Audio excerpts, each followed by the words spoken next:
Bonsoir à tous. Merci d'être là et merci à la Cité de l'Architecture de nous accueillir.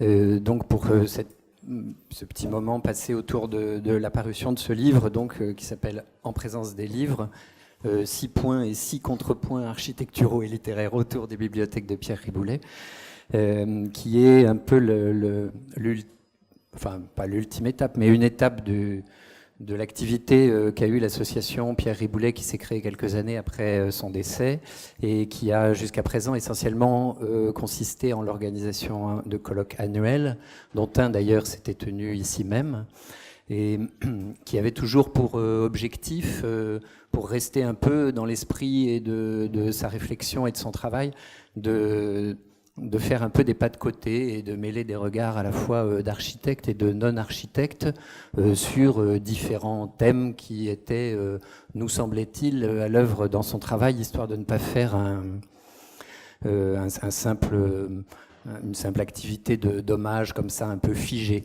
et de continuer au contraire à faire vivre les interrogations qui étaient les siennes. Voilà.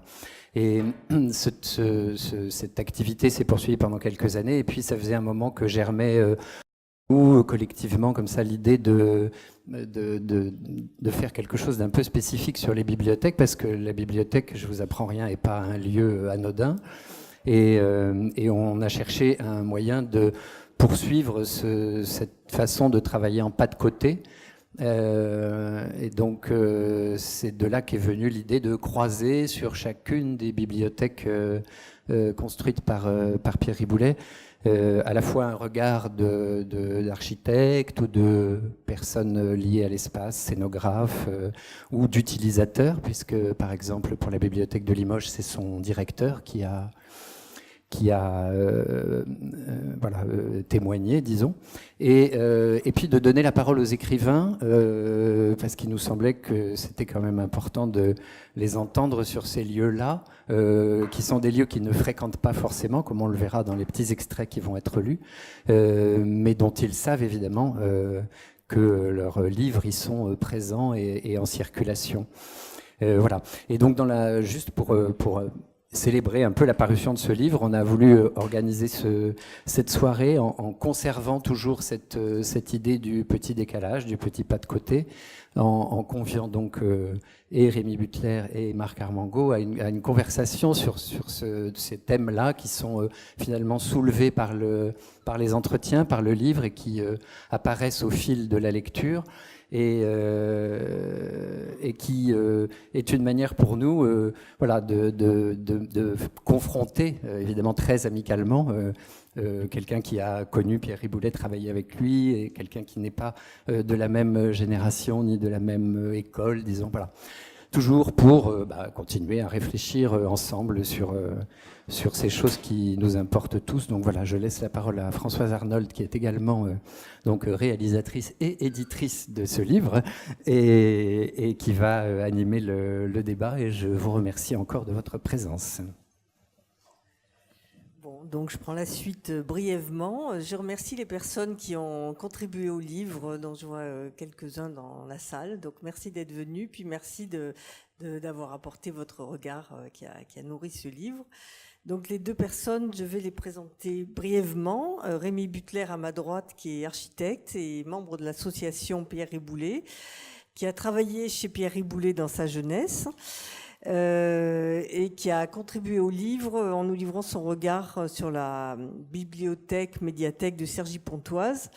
Et il a un rapport avec les livres depuis toujours. Et il est notamment l'auteur d'un livre qui s'appelle « Réflexions sur la question architecturale », qui est paru aux éditions Les Belles Lettres en 2015 et qui a eu un prix de l'Académie française. Et puis à ma gauche, Marc Armengaud, qui est philosophe et urbaniste, qui est un fondateur d'une agence qui s'appelle AWP et qui pratique une approche expérimentale du projet sur l'espace public, c'est ça ? Oui, je ne me suis pas trompée, notamment en travaillant sur la nuit. Il a été commissaire d'une exposition au pavillon de l'Arsenal il y a 2 ans et il travaille par exemple sur le plan guide des espaces publics de la Défense. Je ne me suis toujours pas trompée. Bon.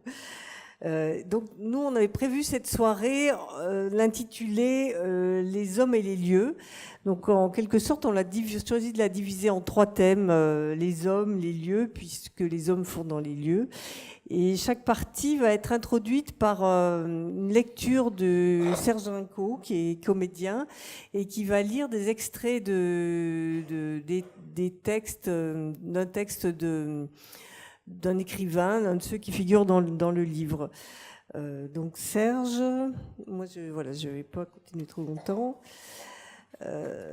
Serge. Donc Serge va lire en premier un texte de Olivier Carrero sur la médiathèque de Toulouse. Absolument. Et si je peux me permettre, je pense que les gens sur les côtés entendront mieux s'ils sont sur les gradins, vu la disposition des baffles. Mais vous faites strictement ce que vous voulez. Voilà.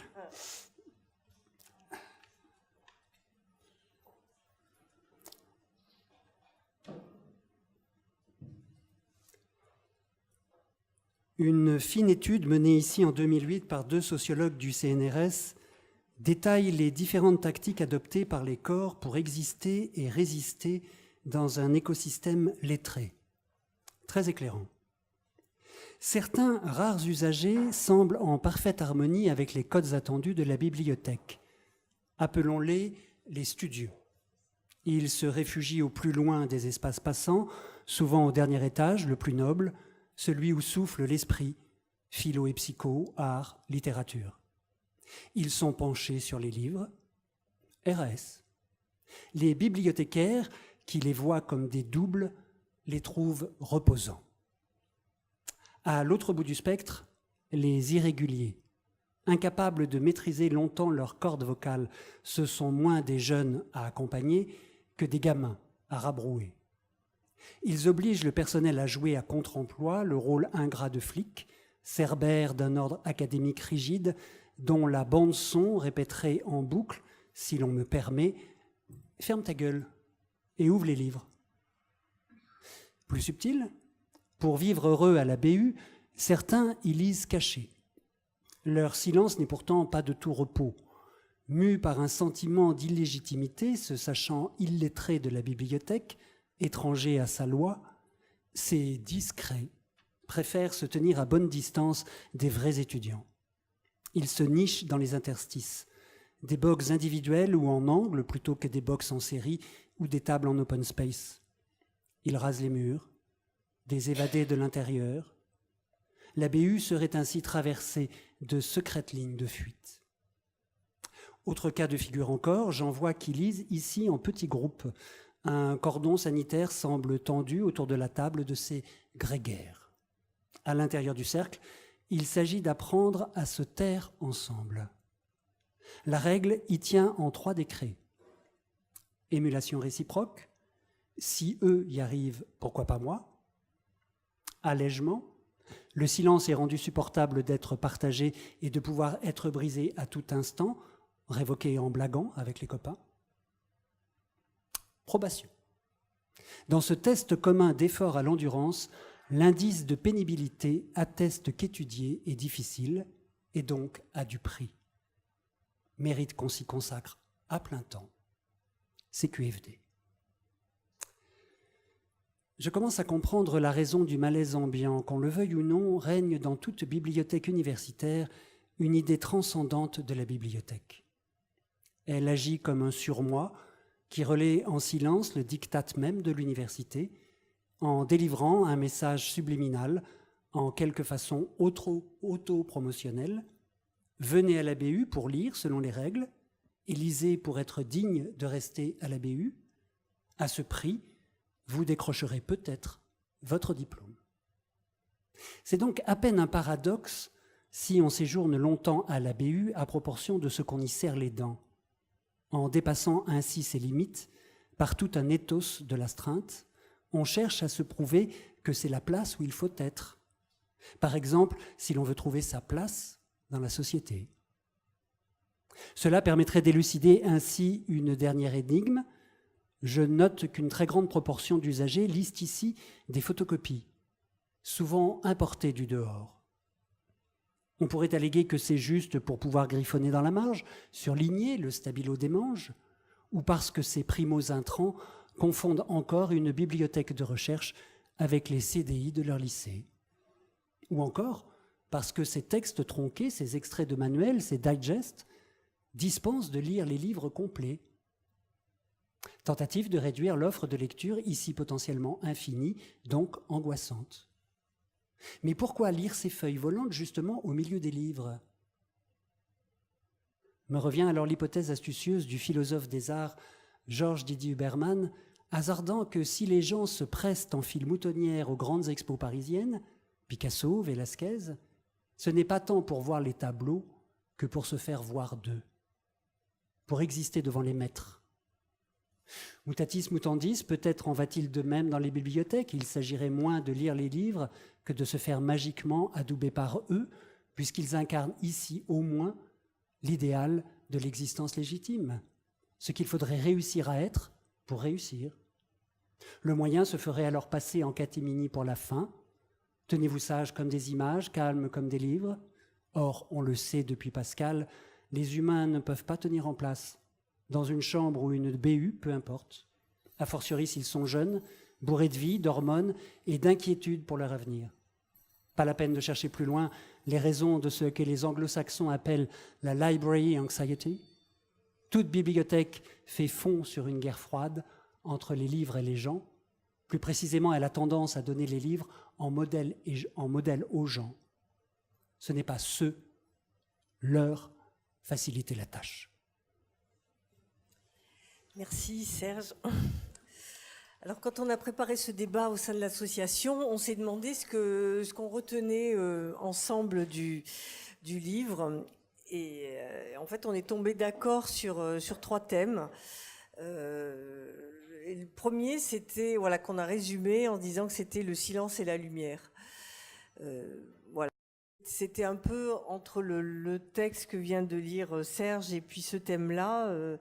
Un peu le thème sur lequel je vous demande a priori qu'est-ce que ça évoque pour vous. Alors, oui, bon. La bibliothèque que je suis très content qu'on emploie le mot bibliothèque et qu'on évite le mot médiathèque. On y reviendra, hein, sûrement. Le livre, il arrive après la parole et avant l'image, en termes de général. Hein, il y a eu des images paléolithiques, hein, mais dans le fonctionnement social, il y a d'abord la parole. Et puis ça se transmet en texte. Et le rapport au texte n'est pas du tout la même chose que le rapport à la parole, n'est pas du tout la même chose que le rapport à l'image que nous vivons énormément aujourd'hui. Régis Debray s'est un peu occupé de tout ça. Donc, c'est vrai que, indépendamment de la bibliothèque qui socialise, comme le musée va socialiser les collections des aristocrates du XVIIIe, la bibliothèque va socialiser, va mettre en commun les livres pour que plusieurs lecteurs puissent y avoir accès. Mais intrinsèquement, le rapport à un livre, c'est un rapport solitaire. Le rapport de lecture, je veux dire. Après qu'on discute du livre, après qu'on le commente, et ce qu'on est en train de faire d'ailleurs. Mais et ce rapport solitaire, il demande un espace. Alors, il peut être dans le quotidien, hors bibliothèque. On trouve, c'est comme les écrivains qui écrivent dans les cafés. Hein. Quelquefois, on a besoin de voir les autres sans échanger avec eux, parce qu'on échange avec le livre. Et un livre, quel qu'il soit, c'est une forme d'amitié. C'est-à-dire qu'il est toujours là. Il est sur les rayonnages comme les belles endormies de Kawabata. Hein, il vous attend depuis toujours, mais vous le prendrez pas. C'est tout le mystère de l'autre. Hein, c'est le rapport à autrui qui se fait dans la lecture. Alors après, ça génère du rêve, ça génère de l'enthousiasme, ça génère de la réflexion, mais c'est que des choses qui se retournent à l'intérieur de l'individu. Hein. Donc en fait, comment faire un bâtiment de solitaire, hein, c'est un petit peu le texte de l'abbaye. Et effectivement, la règle du silence est absolument évidente. Hein. Et moi, je crois que cette bibliothèque que nous avons visitée à Créteil, c'était à Cergy, une ville nouvelle parmi d'autres, dans l'ubiquité des villes nouvelles. Et donc, il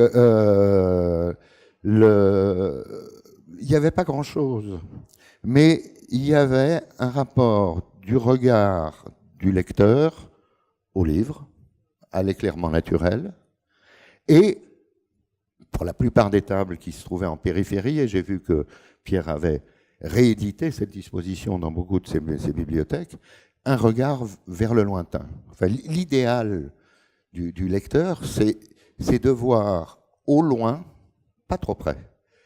Près, c'est le livre, on en regarde les signes pour les interpréter, les comprendre, et puis de lever le regard au loin sur le monde, qu'il soit habité ou pas habité, que ce soit un ciel ou que ce soit la sortie d'un hypermarché. Mais c'est ce rapport à moi tout seul avec l'auteur, avec autrui qui me parle et qui me fait, évidemment, ça génère des réponses. Et une espèce de panorama du monde symbolique. Voilà. Et ça me semble essentiel. Et c'était effectivement une grande contradiction. Oui. Ah oui, ça marche mieux. Non, ça marche pas. Il faut mettre tout près. Oui, c'est bon. Oui. Et donc, c'est cette difficulté, en fait, d'être avec les autres dans la solitude. Moi, j'ai pas beaucoup fréquenté les bibliothèques, mais à un moment, à la fin de mes études, j'en fréquentais deux, parce que et c'était celle du Collège de France, enfin le labo de Lévi-Strauss, parce que Nicole Belmont avait eu la gentillesse de nous accueillir. Et puis une bibliothèque qui n'existe plus probablement, qui est pas dans cette LC, qui est dans l'ancienne, c'était la bibliothèque du Musée de l'Or. Mais en fait, c'était moi, je me faisais un peu d'ethnographie là, et on trouvait c'était essentiellement les souvenirs coloniaux français, mais il y avait des choses extraordinaires qu'on trouvait pas ailleurs. On va peut-être passer la parole à Marc. Non, et je vais finir juste pour dire quand même comment l'autre intervient, autre que par le livre, c'est que ces bibliothèques universitaires, ce sont des lieux de drague délicieux. Et surtout, ça fabrique un rapport à l'autre dans le silence, où tout est en l'expression du visage ou du regard, et qui donne un contact avec l'autre. C'est ça le paradoxe que je voulais signaler. D'être dans la solitude, et en même temps au plus près d'autrui. Autrui auteur et autrui l'autre lecteur à l'autre bout de la table et à l'autre bout de la salle. Voilà. Non, la connaissance d'autrui.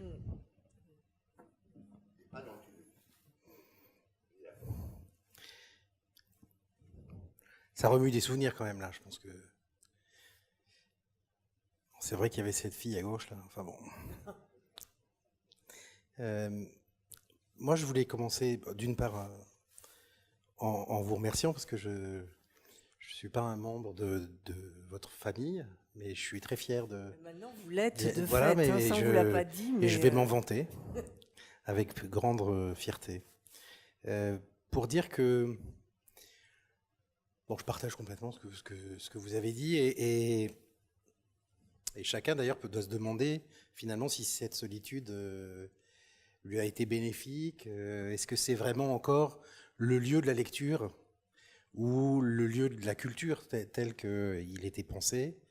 Et c'est assez intéressant de voir que ce sont des édifices construits il y a peu de temps, hein, il y a une quinzaine, vingtaine d'années, peut-être un peu plus, 25 ans, bon, mais qui sont dans la dernière partie de sa carrière. Donc c'est un architecte qui est dans sa plus grande maturité, dans une capacité aussi d'aller au plus simple, dans moi c'est ça qui me frappe, hein, une forme de générosité par la simplicité qui s'accorde tout à fait au projet, on pourrait dire, politique des villes dans lesquelles ils s'inscrivent. Bon. Et puis simplement en 20 ans, qu'est-ce que c'est qu'une bibliothèque aujourd'hui?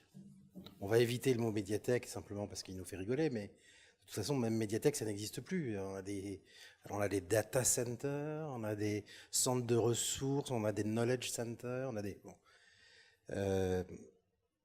Et il me semble que le spectacle de ces bibliothèques d'avant l'obsession pour le média, elles résistent complètement. Ce ne sont pas des lieux qui se sont démodés, ce ne sont pas des lieux qui peinent à entrer dans cette nouvelle époque qui est quand même la nôtre.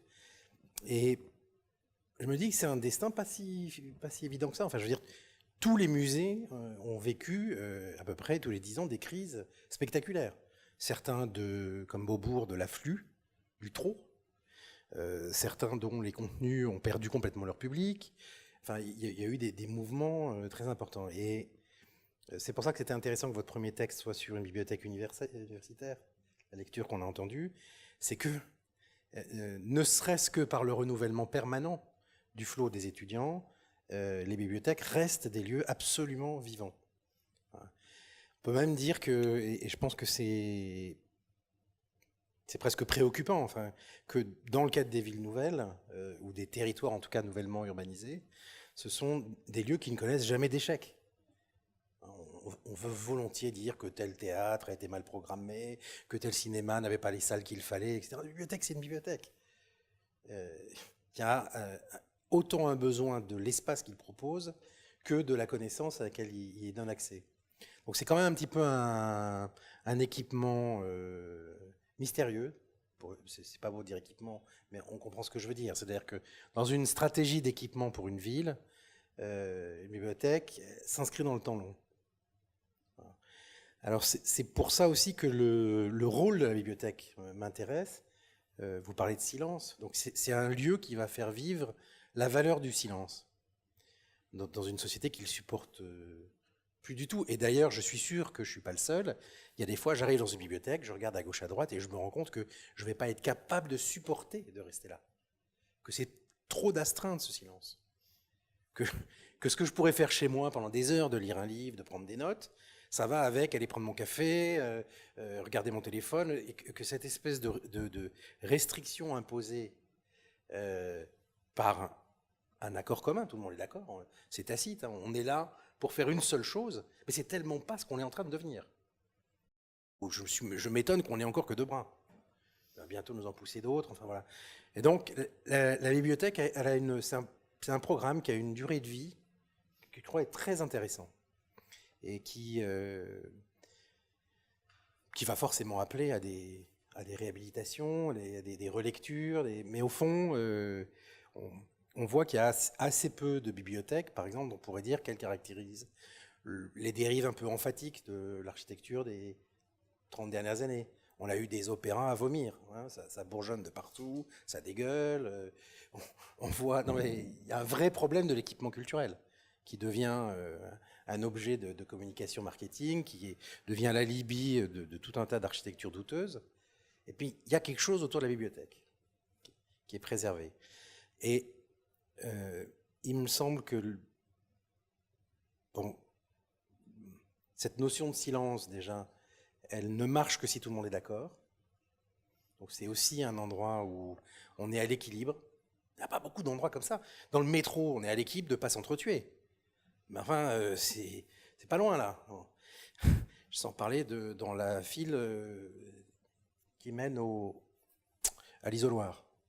Bon, c'est ce que je veux dire. Ça va être un peu tendu dimanche. Bon.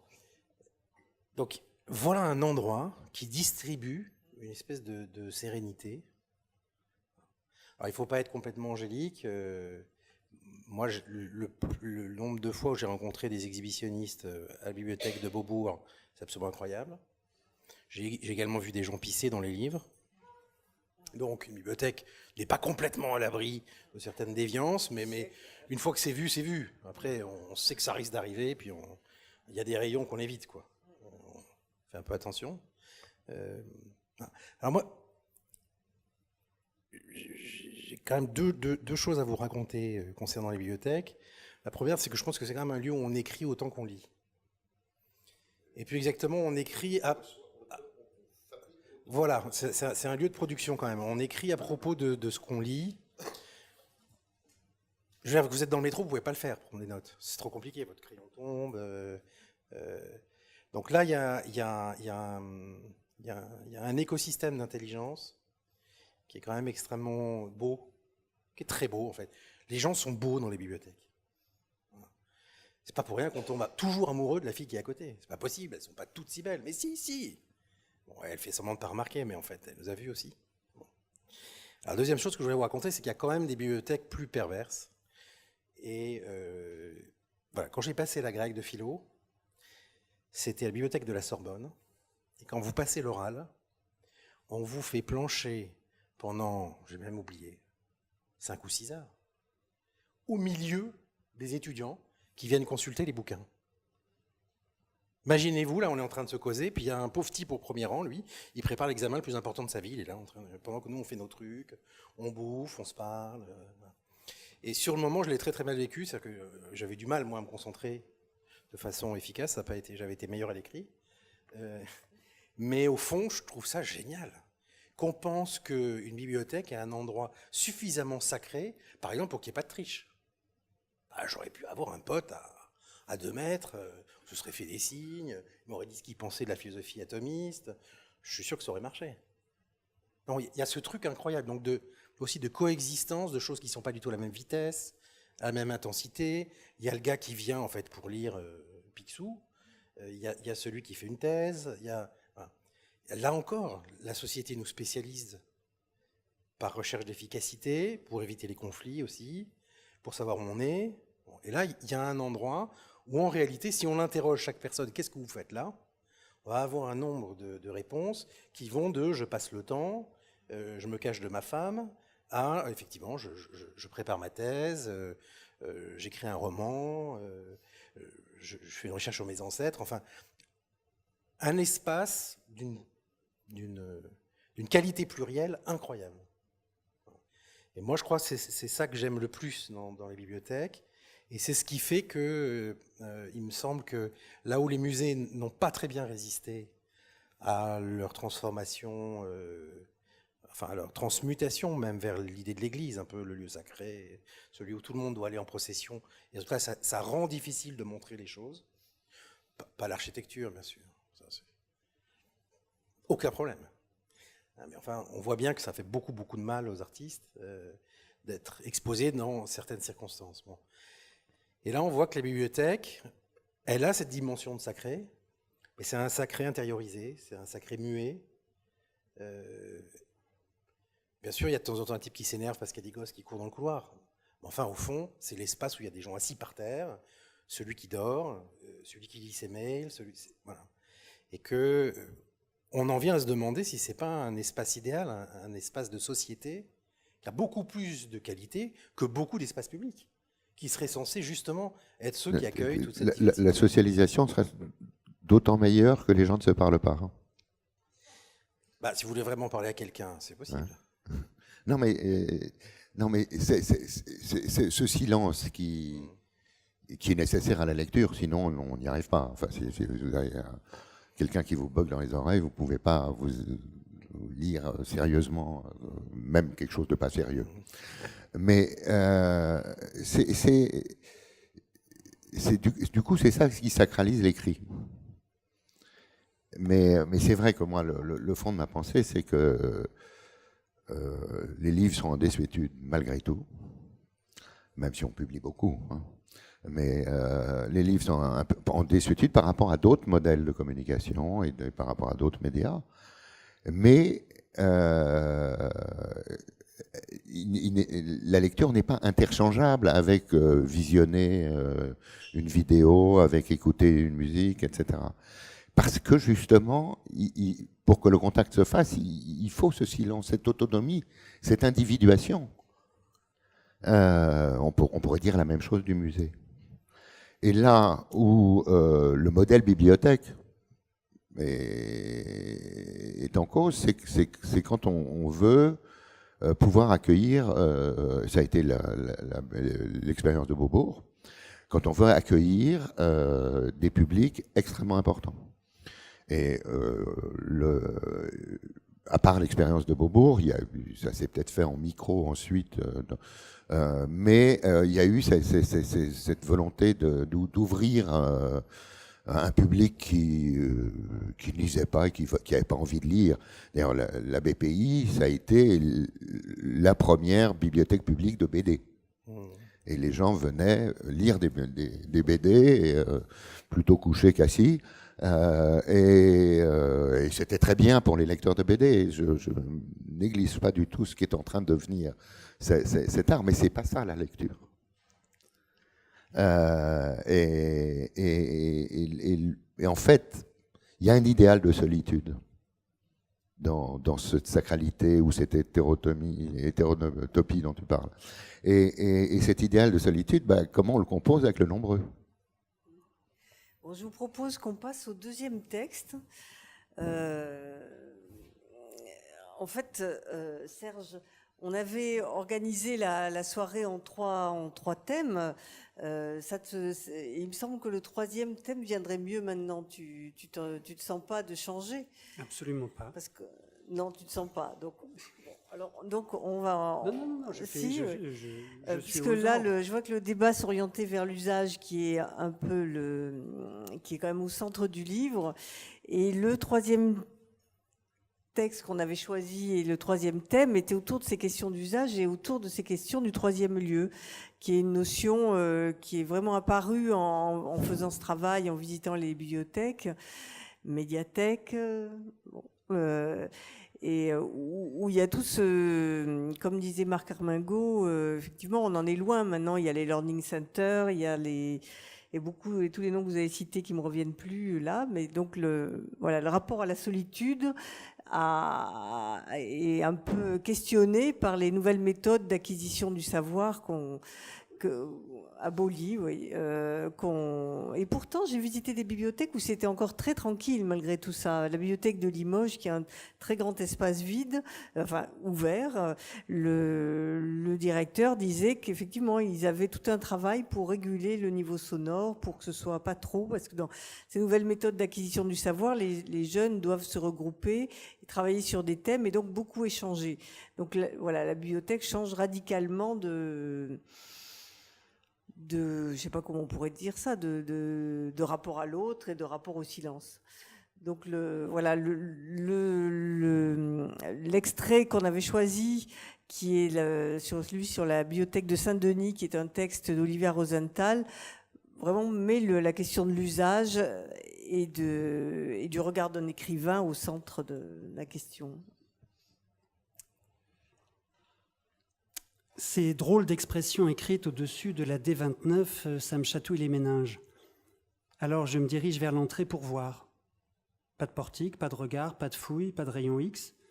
Je prends à gauche l'escalier mécanique, pas de contrôleur, pas d'uniforme. Tout mouvement brusque sera sanctionné. J'accède à l'entrée de la bibliothèque. Des jeunes mecs attendent. Ce sont des étudiants de l'université Paris 8 Saint-Denis. Cette fois, il y a un portillon à franchir. Un début d'embrouille, un sas. Ça ne va pas aller. Je m'approche, j'écoute. Certains expliquent qu'ils n'ont pas encore leur carte. Est-ce qu'on peut les laisser passer? Le secrétariat était fermé, il y avait trop de monde à la scolarité. Les inscriptions n'étaient pas encore ouvertes. Je laisse couler, j'observe à distance. Je les vois entrer avec ou sans capuche. Je les vois parler avec ou sans Nike, voilés ou non. Je les vois sourire, blancs ou arabes, noirs ou métis. Ils passent le portillon avec un petit signe de remerciement et on leur sourit en retour. Je me fonds dans le paysage.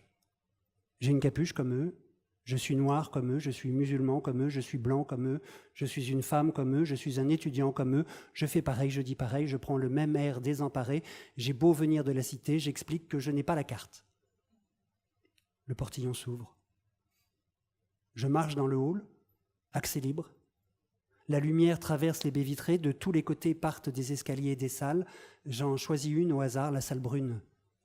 Il y a des tables communes, comme pour un mariage au bled, et autour de ces tables, des habitués qui n'ont pas les costumes de fête, ni la mine, ni l'attention spécifique aux cérémonies. Je repère des perspectives, des étendues, des niveaux, des dénivelés, des transparences, des lecteurs, des tchatcheurs alanguis, des souriants, des petits malins. Et j'enregistre illico, parce que je suis encore un guerrier, j'enregistre la présence au coin de mon œil d'un des potes de la bande assis au fond, en contrebas, penché sur un livre. Il ne moufte pas, il reste immobile. C'est très rare chez nous qu'on ne bouge pas. On a appris à ne pas rester en place, à ne pas servir de cible, à ne pas offrir son corps en pâture. On sautille, on remue, on secoue les épaules, on ouvre les bras. Pourquoi a-t-il rompu les habitudes? Comment a-t-il pu poser son cul sur ces chaises-là? Comment va-t-il se soustraire au regard, s'inventer un corps d'étudiant? Pourquoi ne porte-t-il plus le couvre-chef? Je le reconnais à peine. Il me jette un coup d'œil, vite fait, même pas agressif, même pas ironique, un petit regard simple et informatif. « Ah, t'es là? Ah, tu viens ici, toi aussi? T'as trouvé la bonne planque ?» J'arrive pas à décrypter son langage, des signes, alors que d'habitude c'est mon taf. Je suis plutôt bonne interprète, mais là j'ai du mal à le déchiffrer. Ou plutôt j'ai du mal à croire ce que je déchiffre, cette tranquillité, cette cordialité, cette envie de faire plaisir. C'est quoi qui lui arrive? Ça augure mal de l'avenir. En plus, il est inerte, ça me fait peur, j'ai presque envie de le secouer pour pas qu'il s'endorme ou qu'il meure. Bouge-toi, gros, tu vas t'engourdir. Mais lui, il retourne à son bouquin, il n'essaye même pas de me serrer, il me barre pas la route, il appelle pas les gars. Qu'est-ce qui lui est arrivé? Je passe à côté de lui pour m'assurer qu'il n'est pas un zombie ou un épouvantail, qu'il est bien de ce monde, il dégage du chaud et du souffle. Je le siffle en passant. J'attrape un livre sur un rayonnage pour me donner une contenance. Je l'ouvre debout en regardant à travers la vitre qui surplombe l'avenue. C'est pas pour faire le malin, mais il y a des mots qui m'attrapent. Aussi déplacés que ceux que j'ai lus tout à l'heure au-dessus de la route.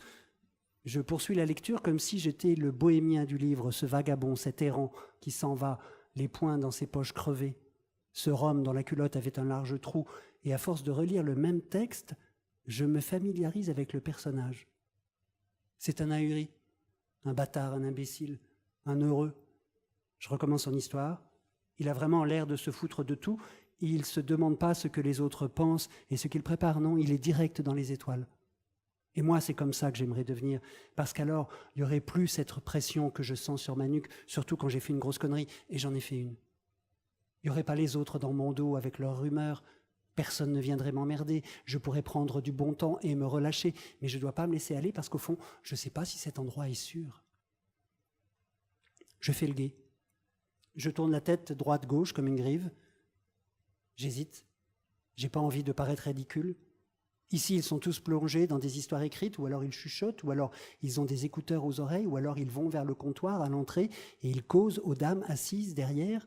Elles leur répondent, elles les considèrent, elles les accueillent avec ou sans capuche, noirs ou blancs, musulmans et voilés. Elles leur demandent ce qu'ils veulent, ce sur quoi ils travaillent, elles cherchent dans des catalogues, elles consultent des écrans. C'est complètement dingue. Je me dirige vers une salle d'où je puisse observer ces interactions énigmatiques. Je me poste en face d'un ordinateur, personne ne remarque alors que je fais semblant de pianoter comme si j'étais un initié. Je me dis qu'en les imitant, on ne verra pas l'imposture.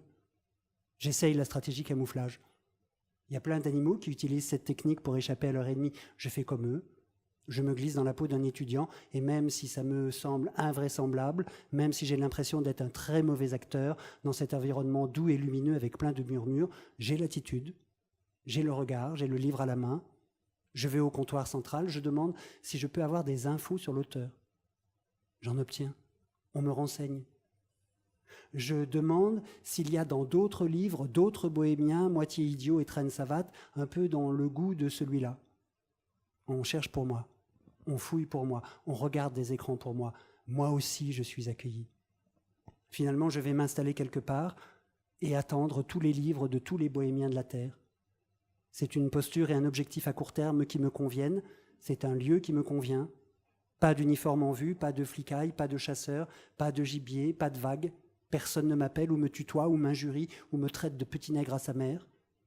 Je peux rester encore un peu, juste tranquille, juste insignifiant, juste inoffensif. C'est à croire que je suis en train de devenir l'un des leurs. Ça durera ce que ça durera, mais j'ai trouvé un refuge. Merci.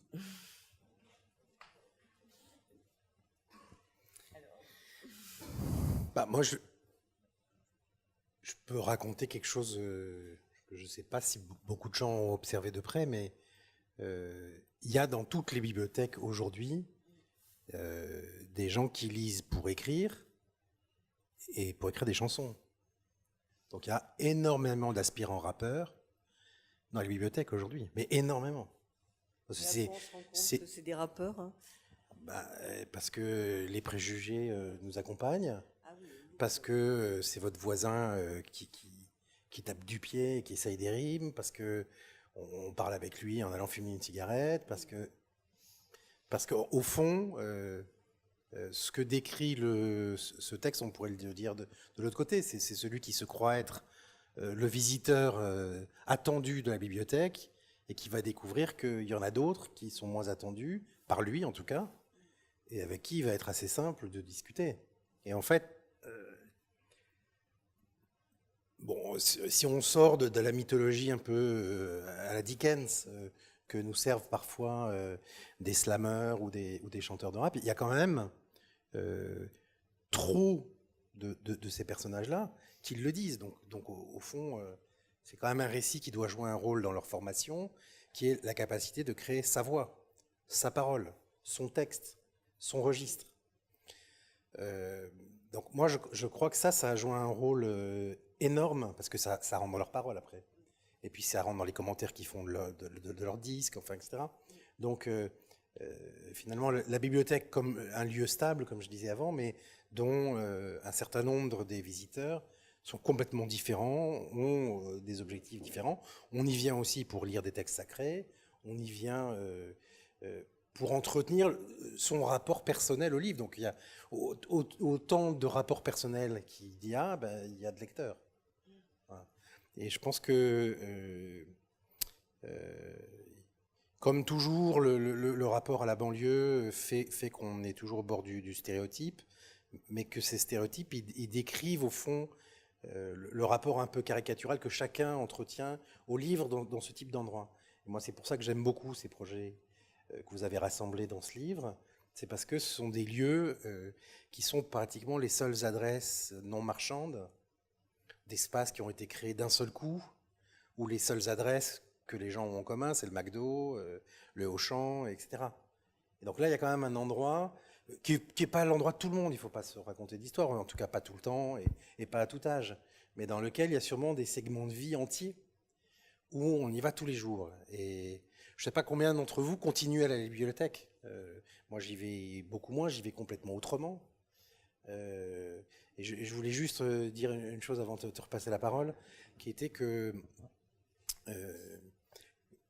quand je faisais mes études de philo, j'allais à Beaubourg parce que c'est là qu'allaient les filles avec qui je voulais aller, les filles qui étaient avec moi, en Cagne. Bon. C'était une motivation largement suffisante. Ultime, enfin il n'y avait rien de plus important, on est d'accord. Par contre, pour la philo, c'était un décevant. Il n'y avait que dalle. Il y avait que des vieux fonds avec vraiment des abbés improbables qui s'étaient amusés à commenter Husserl sans savoir l'allemand. Enfin bon, c'était mais absolument terrible. Et tous les livres importants, par principe, on savait qu'ils n'y seraient pas. Les livres dont on parlait, c'était les livres récents, ils n'y étaient pas. Les livres qui étaient rares, ils n'y étaient pas non plus parce qu'ils avaient été volés. Donc en fait, c'était un accès au savoir dont on avait un besoin vital. Il fallait rendre une copie 3 jours après, il fallait préparer un oral, bon. Et on savait qu'on ne le trouverait pas. Donc ce qu'on trouverait, c'était plutôt l'art de chercher quand on n'a pas ce qu'on veut.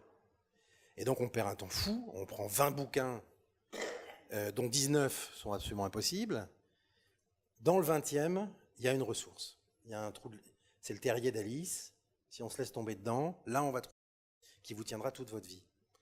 Et en fait, ce temps perdu, ces fils qui se tissent pas, puis quand même, cette espèce d'hameçonnage un peu collatéral. On s'y attendait pas, puis on a trouvé ça. Au fond, c'est ça qui fait qu'à un moment, on n'est plus étudiant. À un moment, on vient pas là parce qu'il faut venir et parce qu'il faut, à la béquée forcée, ingurgiter ce qu'on doit présenter le lendemain. Mais on commence à construire une personnalité, je ne veux même pas dire de chercheur, mais en fait, c'est la vie qu'on mène avec les livres. Et ça, je suis certain qu'on n'a pas besoin de faire des études pour découvrir cette vie. Non, mais enfin, c'était pas le cas de l'enquête. Enfin, c'est pas une enquête. Enfin, si, il y a sa manière. Hein. Ce livre, c'est un peu. Oui, mais ça, c'est la mantra de la diversité. On finit par être dans les parties et on n'a plus le tout. Hein. Il faut faire un peu attention à la multiplicité des regards parce que du coup, on ne sait plus dans quel sens on marche. Hein. Ouais, sans référence. Non, ce qui est important, c'est qu'effectivement, mais ça je pense que c'est pas le cas à Paris 8 par exemple, la nature du fond, ce qu'on appelle le fond d'une bibliothèque, et quand je parlais de la bibliothèque des anciennes, enfin du musée de l'homme, enfin, c'était le fond de tous les anthropologues coloniaux, et il était là, il n'était pas ailleurs. Donc c'est sûr que la nature du fond, elle va diriger un public. Le texte qu'on vient d'écouter, c'est assez beau d'ailleurs, il met bien le point sur le vrai problème qui est, on peut l'appeler démocratisation, on peut l'appeler échelle de masse, mais comment cette bibliothèque abbatiale d'origine, hein, on est à peu près, je crois, d'accord sur une espèce d'iconographie. Il y a un tableau magnifique, moi dont j'étais amoureux avant de savoir lire, et qui se trouve à la Scuola di Schiavoni de Venise de Carpaccio. C'est un Saint Jérôme, je sais pas si tu le connais. Hein, moi j'étais jaloux. Hein, parce que ce Saint Jérôme, il avait un espèce de grand studio avec des objets extraordinaires qui étaient posés, et il était seul à sa table, en vis-à-vis de la fenêtre, dans la lumière, enfin, tu vois, et ça, c'est effectivement ce moment de connaissance de soi-même que le texte donne. Et c'est sûr que la politique des médiathèques, puisqu'on en parle, est très différente. Oui, je vais risquer le terme. Elle galvaude l'image de l'abbaye. Parce qu'elle... et c'est marrant comme le texte qui vient d'être lu parle des procédures. On a la carte, on n'a pas la carte. De la peur des autres, de se faire agresser. Alors, on découvre que la bibliothèque est le lieu où, justement, l'hétérotopie fonctionne et où cette peur de l'autre, cette soumission aux procédures qui fait notre quotidien, semble absent. Mais on voit que c'est autour de ça. Que dès qu'il y a foule, dès qu'il y a...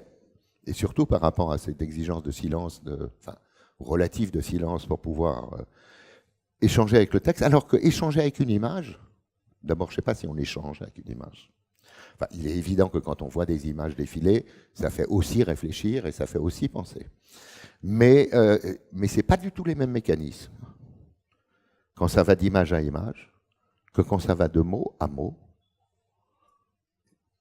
ça serait quoi une image qui ferait concept? Hein?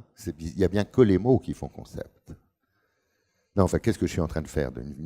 Un plaidoyer contre les autres formes, pas contre, mais de mise en hiérarchie des formes différentes de curiosité et de connaissance, et que le texte, il réclame beaucoup plus de temps pour être fait, il réclame beaucoup plus de temps pour être acquis par le lecteur. Et quand je disais, il vient juste après la parole, hein, il vient après Homère, le texte, et la plupart des premiers textes, c'est des lois. C'est-à-dire ce qui énonce comment on vit ensemble. C'est ça la loi. Et c'est pas par hasard qu'on ne peut pas faire des lois en vidéo, ni en audio. Alors, non, qu'est-ce que je fais? La suprématie du texte pour la connaissance et la conscience, par rapport à toutes les autres formes qui ont été hyper développées par les politiques culturelles et qui se sont retrouvées. J'espère qu'il y a mille endroits où ça marche et où il y a plein de jeunes rappeurs qui apprennent plein de choses et qui découvrent Socrate. Mais il y a aussi des désaffections. Rappelez-vous que les médiathèques ont été attaquées en 2005. Les maternelles et les médiathèques. Les émeutes de 2005 dans les banlieues françaises, dont la presse américaine s'est beaucoup servie. Donc, il n'est pas sûr qu'en fait, c'est un peu c'est ce qu'on appelle la politique d'équipement de l'État français, de dire, ben oui, quand on a, si on veut résoudre certains problèmes de population, ben il faut mettre tel et tel et tel et tel équipement, hein, et où on met sur le même plan la maison de jeunes à l'origine, la médiathèque qui s'est un peu substituée, le commissariat, éventuellement maintenant on commence à parler d'un cabinet médical, comme survie d'une société qui ne fonctionne plus que par ses protocoles et ses procédures. Alors, à contrario, moi je voudrais raconter une histoire qui peut-être d'abord nous rend de l'espoir pour le salut du livre, mais aussi pour le rôle des bibliothèques. Bon, d'une part, quand on va dans une bibliothèque aujourd'hui, une majorité des gens qui sont là ont aussi un ordinateur portable. Donc en réalité, la dimension médiathèque d'une bibliothèque se résume à l'interface que propose la bibliothèque pour accéder à ces différents contenus, qui très souvent, quand on a un code d'inscription, est accessible depuis chez soi. Donc la dimension média numérique supprime plutôt le besoin de la bibliothèque. Donc qu'est-ce qui reste dans la bibliothèque? Il reste l'espace du silence, donc un espace un peu d'intelligence intense. On se contraint à cette posture. Et puis les livres. Alors, moi j'ai la chance d'être prof titulaire dans une école d'architecture depuis maintenant une dizaine d'années. Et j'y fais plus du tout ce que j'y faisais quand j'y suis arrivé. Et notamment, je fais un truc où j'en reviens pas, mais je travaille à la défense des livres d'architecture, qui sont eux-mêmes des médias un peu curieux, qui donnent une part extrêmement importante au visuel, hein, et qui représentent quelques décennies dans l'histoire de l'édition. Hein, on parle de livres qui ont été publiés entre 1905 et 1975. Bon. Donc c'est vraiment une période très très courte et c'est ce qui donne d'autant plus de valeur à ce que vous avez fait. Je crois qu'on ne l'a pas encore dit, il est extraordinaire ce livre. Son format est une vraie invention, ce dont il parle est passionnant et les différentes contributions sont excellentes. Je veux dire, ça devrait faire la une du monde. Bon, bref, on y travaille. Mais ce que je veux dire, c'est que je me suis rendu compte que pour communiquer avec mes étudiants, j'en revenais toujours à de l'implicite qu'ils ne possédaient pas. C'est-à-dire des livres qui étaient des évidences, ils ne les avaient pas lus. Parce qu'on n'achète plus de livres. Donc à partir de là, on cite Learning. Ça, c'est ce qu'on sait nous. Mais on les lira, on a le temps de finir de les lire. Mais par exemple, on cite Learning from Las Vegas qu'on n'a pas lu. Mais par contre, on a chopé sur Internet des photos de l'archive des Venturi qui ne sont pas dans le livre, qui ont été révélées depuis. Donc on se retrouve avec des trucs où on marche complètement sur la tête en termes de maîtrise de ce que disent les choses, mais en même temps, vaguement, on sait tout. Donc moi, je fais des cours qui ont un succès fou parce qu'on s'amuse beaucoup, où on part d'un livre, où on parle de l'œuvre de quelqu'un qui s'est exprimé par le livre, qui peut être aussi un praticien, mais en général cherche plutôt à faire valoir le fait qu'il y a des témoins ou des compagnons de route de l'architecture qui ont joué un rôle particulièrement important au travers de leurs livres, comme par exemple Rainer Banham, qui est passé d'une position assez institutionnelle, d'historien de l'art, ingénieur, etc., puis qui à la fin finit par écrire un livre sur le désert américain, il prend insolation sur insolation. Bon. Et je découvre que, évidemment, on n'invente jamais rien, que c'est un courant en soi aux États-Unis, les book studies, qui consiste tout simplement à faire de l'objet livre un enjeu de culture. Parce qu'évidemment, un livre qui articule autant de données qu'un livre d'architecture, autant de types de représentation, autant de systèmes d'expression, avec tout ce qu'on connaît, les notes, les renvois de bibliographie, etc. Et cette complexité-là, cette architecture de transmission, est quelque chose qui est littéralement disparu. Il y a très peu, si ce n'est plus d'éditeurs d'architecture aujourd'hui. Ceux d'entre nous qui ont des agences, on paye pour faire nos livres. Donc évidemment, ça devient un peu nos books. Et on dit, ouais, mais les architectes, ils n'ont plus rien à dire. Mais, hein, quoi? Bon. Voilà. Donc on est dans un moment très triste de l'histoire du livre d'architecture, ou même plus triste, c'est le cimetière. On est au cimetière du livre d'architecture. Voilà. Et en même temps, les étudiants se passionnent pour ces objets. Alors moi, je leur dis, gardez un peu de sous, gardez $3, $4, puisque ça se passe en dollars, et allez sur EbiBooks et achetez les livres que sont en train de bazarder les fonds des universités américaines, où on a accès, alors malheureusement, c'est uniquement la littérature en anglais, mais bon, ils n'ont pas le choix de toute façon, c'est une langue qu'on doit maîtriser et qui est fantastique aussi. Si on s'intéresse, si on cherche un phénomène comparable en Russie, ça n'existe pas.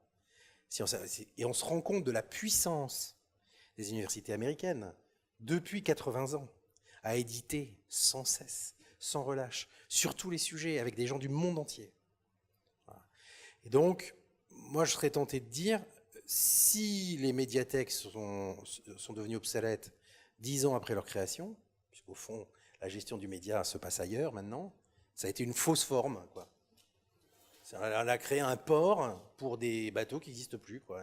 C'est mort-né. C'est un cul-de-sac. Par contre, c'est le livre tout court qui est en danger. Et là, c'est vraiment des questions de politique publique. Et au fond, moi, je me demande si une bibliothèque, elle ne devrait pas éditer. À la limite, moi, j'irai dans une bibliothèque qui édite ses livres. Et je peux les lire que là. Alors, j'y vais. Sinon, tout le reste, c'est accessible, hein, sur mon téléphone. Je passe mon temps à lire comme ça, comme un débile. Mais finalement, on a tant de choses qui deviennent accessibles. Et donc, il y a cette question de l'intention. Est-ce que les bibliothèques peuvent devenir des lieux d'intention, comme l'est par exemple ce lieu, effectivement, où chaque exposition poursuit un but très précis, etc. Mais on est dans le contexte d'un public informé sur des problématiques où on arrive en étant soi-même déjà très cultivé. Enfin, je ne devrais pas dire ça, non. C'est aussi un lieu de pédagogie destiné au grand public. Mais, néanmoins, voilà, quand on commence à regarder ce livre particulier, parce que le livre d'art, il va très bien, merci pour lui. C'est un objet de spéculation, il n'y a aucun problème. Le livre de design, tout pareil, de mode. Le livre d'architecture meurt. Voilà. Alors, soit les architectes ont des agences trop petites, ce qui est une forme de mort aussi, soit ils n'ont plus le temps de lire, ils le paieront cher. Non, mais on est là, quoi. On ne peut pas dire que les bibliothèques sont des chefs-d'œuvre d'architecture si, par ailleurs, la culture architecturale nourrit pas le fond des bibliothèques. Oui, moi j'aurais tendance à dire, il y a la question du livre, c'est la question de son contenu, quoi. Moi j'ai l'impression qu'on publie quand même beaucoup de livres, mais qui ne racontent pas grand-chose. Moi, je peux vous faire éditer 252 livres dans l'année qui vient. Vous publiez beaucoup d'auteurs allemands, danois, suédois, finlandais. C'est tout. On publie toujours les trois mêmes cons qui fatiguent. C'est évident. Moi-même, je fatigue aussi. Retour à Saint-Jérôme, qui était un traducteur. Parce qu'effectivement, c'est en langue anglaise que ça se passe, hein, essentiellement. Ce que vous racontez. Mais tu as cité tout à l'heure le livre comme objet de transmission. Enfin, ou comme étant lui-même un transmetteur, évident. C'est la discussion avec autrui de tout à l'heure. L'architecture, parce qu'elle pèse, parce qu'elle coûte très cher, elle est aussi une transmission. et qu'effectivement, s'il y a eu engouement comme ça, c'est le mot engouement dont je me méfie, s'il y a eu engouement pour fabriquer des médiathèques, etc., et qu'aujourd'hui les bateaux n'y font plus port, n'y font plus relâche, c'est aussi à cause de cette folle envie du temps court, du dictat du temps court, alors que et le livre et le bâtiment sont des objets du temps long. Et c'est pour ça qu'ils sont en désuétude. Ils ne sont pas en désuétude parce qu'on est devenu moins intellectuel qu'avant. Au contraire, même s'il y a beaucoup d'illettrés en France, il y a plus de gens qui savent lire aujourd'hui qu'il y a un siècle. C'est une évidence. Hein. Alors, ils ne lisent pas tous Paul Coelho. Enfin, beaucoup, mais enfin, peu importe. Hein. Ça, c'est le problème de la vulgarisation, valable en philosophie aussi, surtout dans les médias. Et donc, ce repositionnement sur le temps long,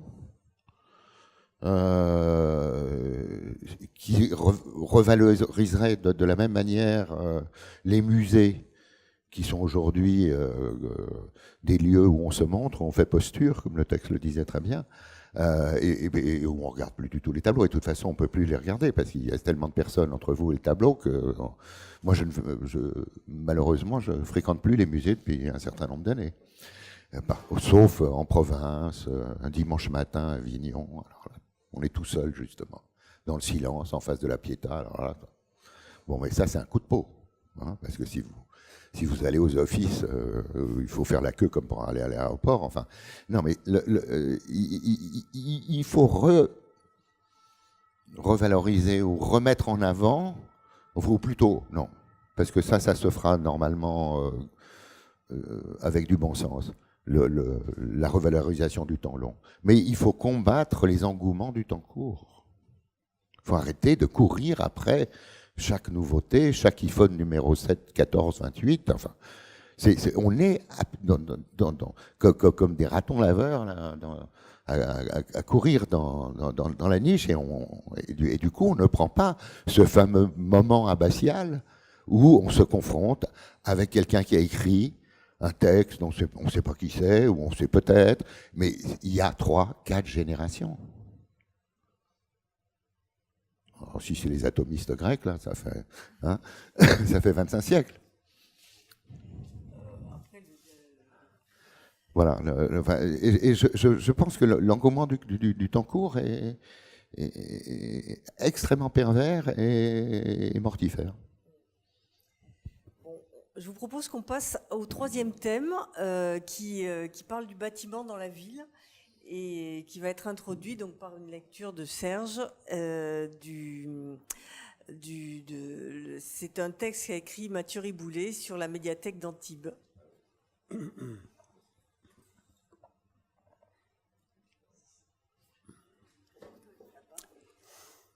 Carto.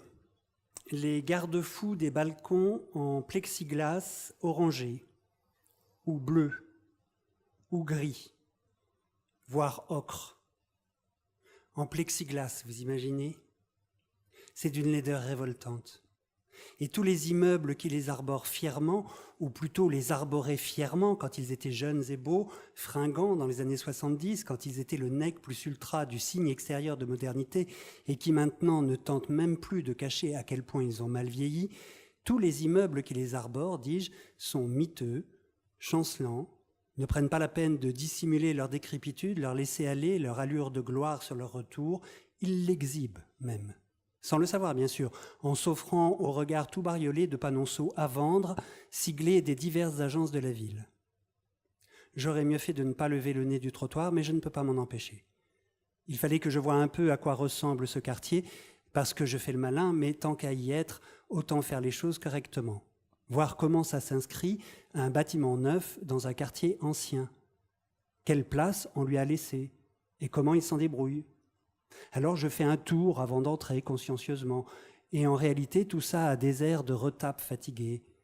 Les immeubles sont un peu comme des putains distraites qui ne voient plus très bien qu'elles ont forcé sur le phare, la dentelle ou la laque, et surtout que la clientèle a filé.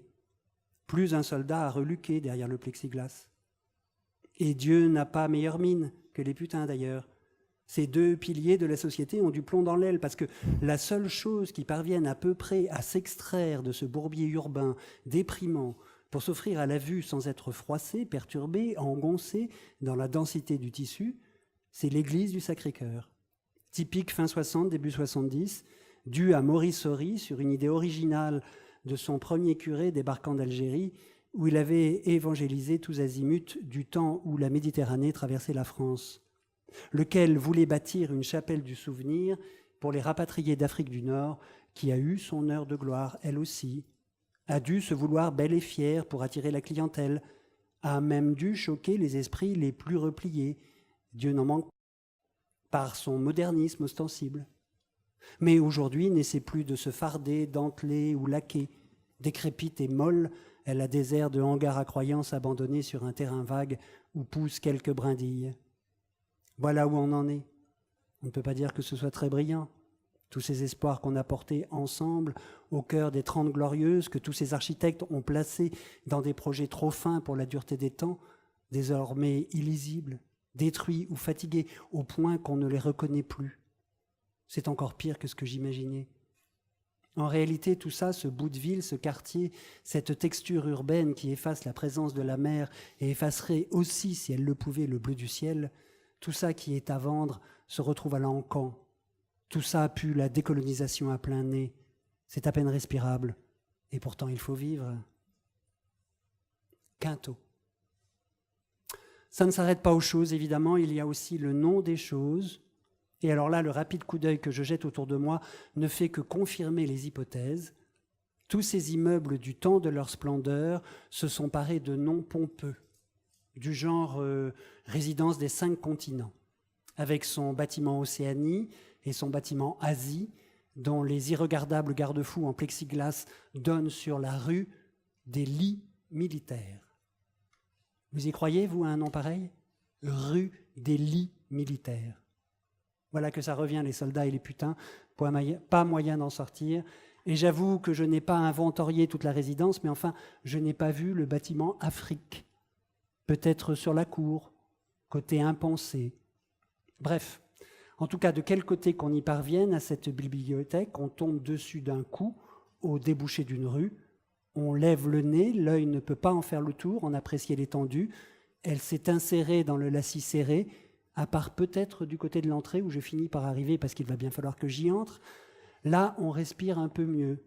Mais on est rattrapé par les mots, parce qu'évidemment, les bibliothèques désormais s'appellent de préférence des médiathèques. Mais il n'est pas exclu, au train où on va, que tout ça finisse en ludothèque. Ça serait le bouquet. La victoire sans fait rire le moindre coup de l'esprit, j'apprends en m'amusant, comme s'il y avait de quoi rire. C'est donc une médiathèque qui est installée là, et je le redis, malgré mes airs de vieux grincheux râlant contre l'esprit du temps, je sais que c'est un lieu de bien, un lieu commun de bien, que des gens bien l'ont conçu et des gens bien l'ont construite sur proposition de gens bien, avec du bon argent public, dont je sais qu'il est mieux employé à ça qu'à graisser des pâtes ou à finir en dessous de table. Donc, c'est une médiathèque et elle s'appelle, je vous le donne en 1000. D'ailleurs, vous n'aurez pas à chercher loin, je vous ai donné des indices. Méditerranée, décolonisation, gens bien et gens de bien. Elle s'appelle, c'est écrit en grand sur la façade, c'est officiel, c'est beau, c'est bon, ça sonne juste, c'est la bonne décision. Le nom de baptême imparable, elle s'appelle Médiathèque Albert Camus. C'est le coup de grâce. Au point où j'en suis, je peux bien vous le dire, à vous qui m'avez lu jusque-là, évidemment, quel autre nom aurait-on pu trouver pour baptiser un édifice public voué à la culture dans ce vieux port de Méditerranée qui n'a plus de port que le nom et fait face à l'Algérie, ville largement investie par ceux-là même qui ont dû la quitter, l'Algérie, en 63 ou plus tard, et pas toujours entier. Ce nom que personne ne discute, Albert Camus, l'homme juste, engagé, batailleur, un de ces hommes dont le modèle est perdu et dont le nom ne brille plus qu'au fronton des édifices culturels et des programmes scolaires. Combien de générations encore devront s'appuyer la peste ou les justes en se demandant ce qu'elles ont fait pour mériter ça ? Bon, allez, j'abrège, désolé, je sais qu'on finira par regretter ça aussi, parce que le pire est toujours à venir et qu'on ne peut exclure un de ces quatre d'avoir à fréquenter la ludothèque Jean d'Ormesson ou le centre d'exploration multimédia Michel Onfray.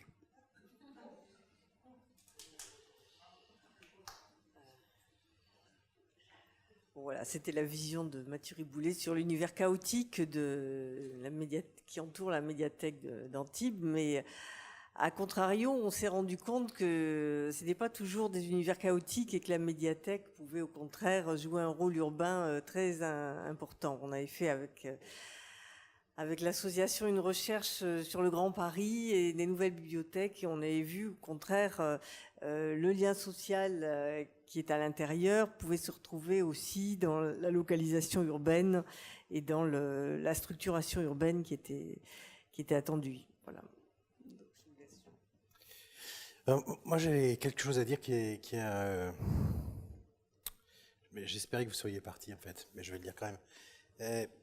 Je trouve les intérieurs de ces bibliothèques assez magnifiques, vraiment assez magnifiques, assez forts. Enfin, elles portent, chacune de ces situations porte un peu de l'idée du type un peu idéal de la bibliothèque, un espace assez dépouillé, des doubles expositions, une circulation de lumière, des recoins, une centralité assez généreuse, tout le monde se voit. Bon. Tout un tas de qualités qu'on voudrait mettre dans tout programme de bibliothèque, sans certes les moyens, mais sans non plus l'ambition démesurée d'une bibliothèque comme celle de Charoun, où on cherche là à sacraliser l'équipement jusqu'au point où il devient presque le sujet d'intérêt qui prime sur le livre. Bon. Mais ce qui me frappe, moi, c'est que les façades me paraissent un peu en retrait par rapport à cette qualité architecturale et par rapport à l'œuvre de son auteur. Je n'irai pas jusqu'à dire que je les trouve pas bonnes, mais je les trouve moins frappantes.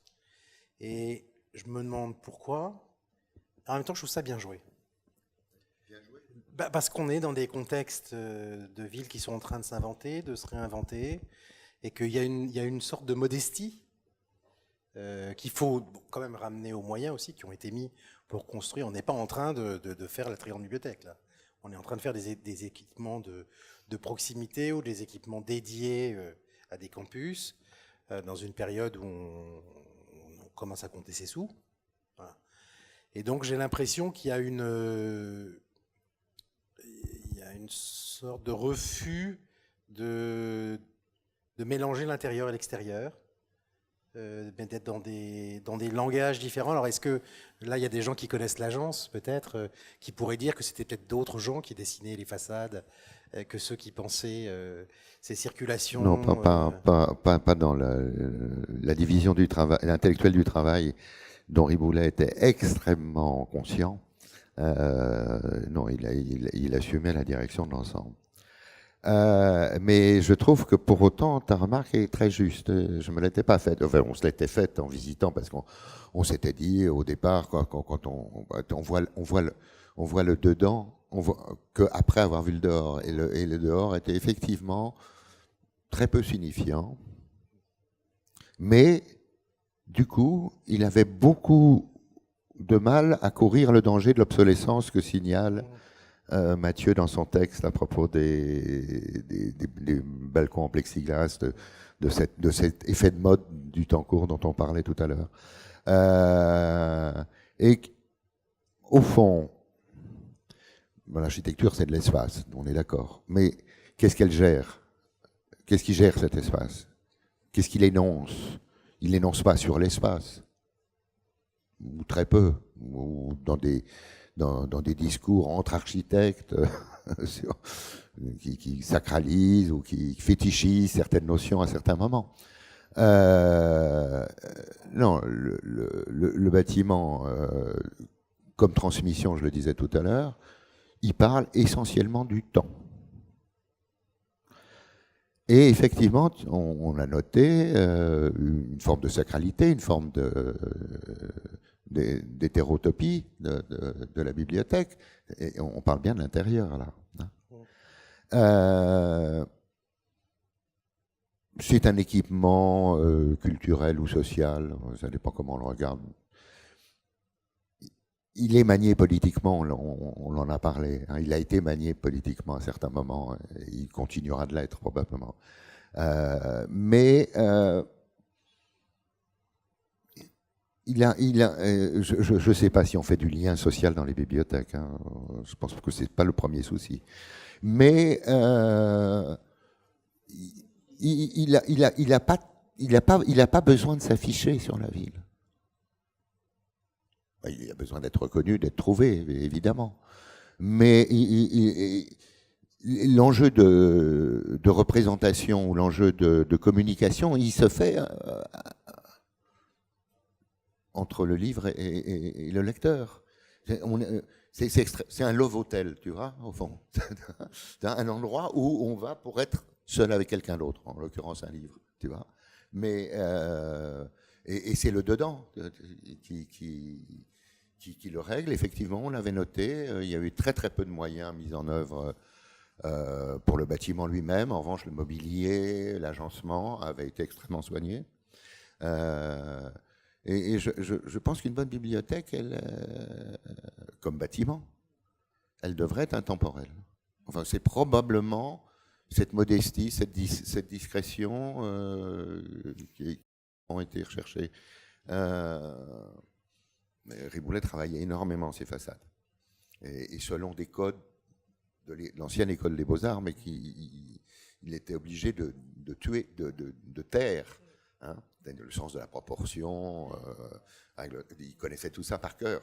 Mais le langage tenu sur le discours du mouvement moderne faisait qu'il ne fallait pas en parler. Mais donc je suis certain que chacune des bibliothèques qu'on a vues, ça a été des dessins extrêmement minutieux. Mais il y a beaucoup de retenue dans cette. Mais il faut le souligner parce que c'est quelque chose qu'on va avoir à apprécier maintenant où on entre un peu dans l'âge 3 de ces villes nouvelles ou de ces quartiers nouveaux. C'est-à-dire, ils ont été livrés, ils ont vécu, et puis ils vont, dans 5 ans, dans 20 ans, j'en sais rien, mais enfin, en tout cas, ils vont être réenvisagés. Et cette forme de modestie, mais qui est aussi c'est aussi être à l'alignement, être dans la continuité, finalement, faire ville. Il y a quelque chose là qui pourrait devenir ressource, en fait, même pour la réinterprétation de la rue elle-même, au-delà. C'est-à-dire que je ne suis pas en train de dire que les bâtiments ne sont pas intéressants de l'extérieur.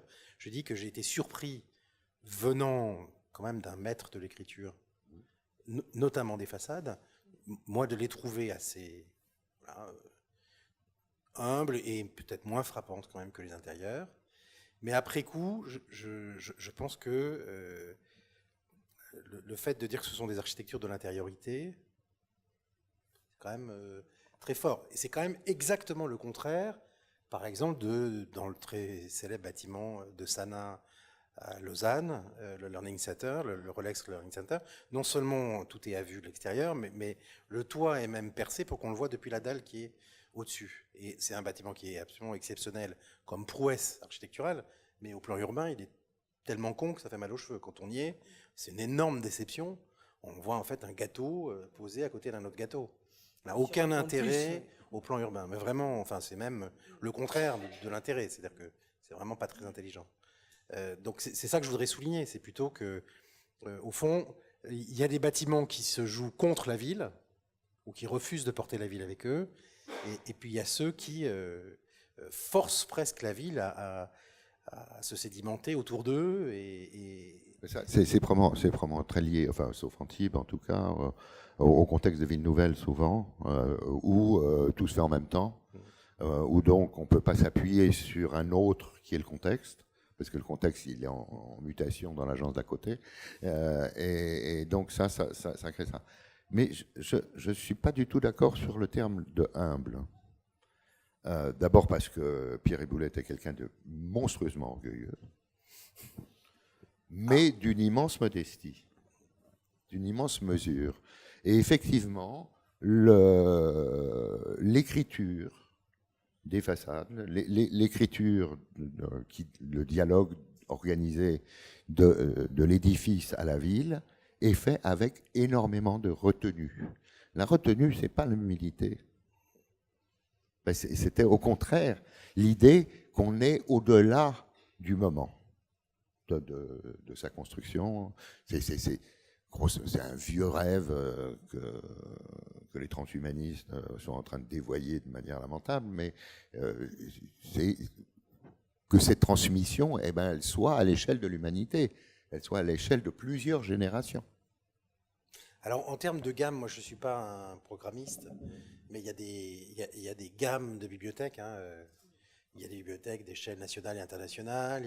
Celles-là, dans la classification, elles ne sont pas des bibliothèques de quartier, mais enfin, ce sont des équipements intermédiaires. Oui, il y a les bibliothèques universitaires et puis des médiathèques à l'échelle de la ville. À Limoges, c'est à l'échelle de la ville. Oui, c'est pas de quartier, c'est ou universitaire ou à l'échelle de la ville. C'est bien ça, oui. Donc ça veut dire que dans tous les cas, on s'intègre dans une préexistence ou dans une coexistence.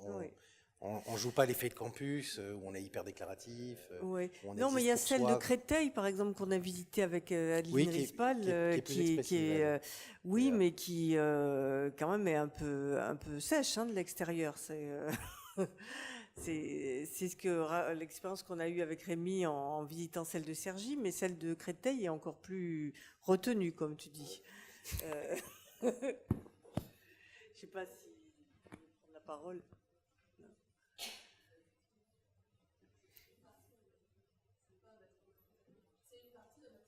Oui, c'était un étage.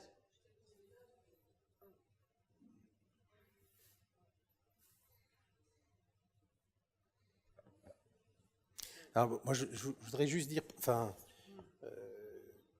que cette question des bibliothèques, elle a beaucoup agité les écrivains. C'est-à-dire qu'elle est devenue un topos récurrent. Elle est devenue aussi un programme fétiche pour les architectes. Et donc, on peut regarder dans un temps beaucoup plus long, qu'il y a une sorte de circularité entre le motif intellectuel et sa figuration. Et donc, il faudrait être très attentif à ce que cette expérience des grandes bibliothèques publiques modernes, et qui sont liées à tout un tas d'idéaux modernes, l'éducation de masse, la démocratisation du savoir, l'accès à des savoirs hétéroclites aussi, donc peut-être remettre en cause la hiérarchie des savoirs, etc. Est-ce que c'est une forme en soi? On entend, je sais pas, on entend toujours parler d'agora, des millénaires après que cette figure ait physiquement disparu. Si vous allez à Athènes aujourd'hui pour voir les espaces où l'on débattait, vous avez du calcaire aménagé net, paf, paf. En fait, c'est une marche de 2,50 m de haut, avec des gens qui étaient assis en bas, en haut, d'autres qui parlaient en bas, et on s'apostrophait. C'était... Bon. Et avec ça, on en a fait des tartines postmodernes, agora par-ci, agora par-là. Bon. Et donc, est-ce que la bibliothèque, et je le dis plutôt comme un motif d'inspiration que pour me moquer, est-ce que c'est pas un de ces formats qui pourrait ressurgir, à la fois en termes de commandes, mais aussi d'expression?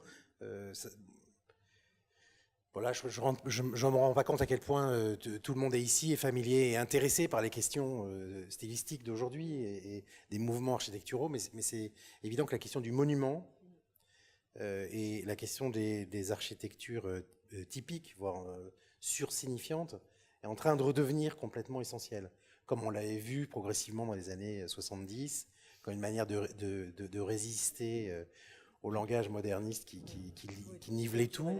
Voilà. Et voilà, moi, comme ça, intuitivement,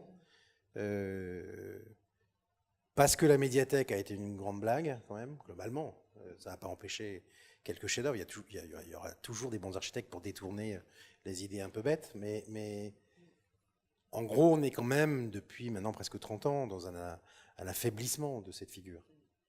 Il n'y a pas eu beaucoup de bibliothèques C'est extraordinaires. la figure programmatique plus qu'architecturale qui est en cause.